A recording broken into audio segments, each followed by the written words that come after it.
and it doesn't change. Right. And see, that's another thing that we'll get into too, because people will go into the Greek and Hebrew of that. And try to change it.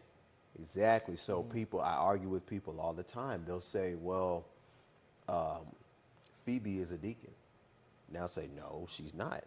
Well, the Greek word that was used here is blah, blah, blah, Yeah, blah, blah. for deacon, yeah. And then I say, okay, now that's a contradiction, because if I go to Timothy, what does Right. Paul tell Timothy? A deacon, like a bishop, must be the husband of one wife.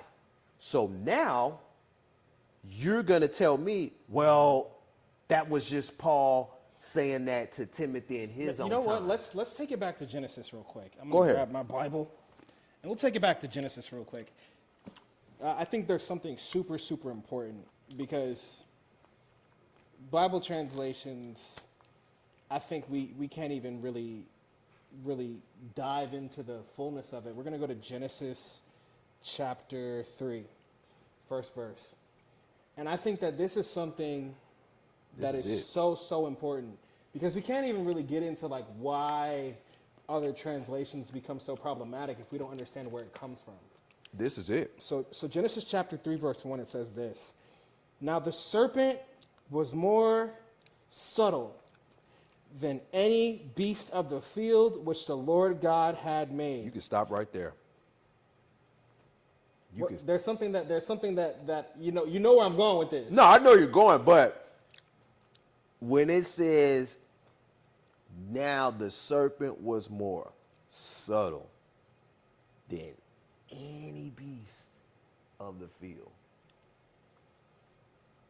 I tell people the difference between the meaning and the changing of a word Bruh. is like lightning and lightning bug. One can kill you, and you can kill the other. Ooh-wee.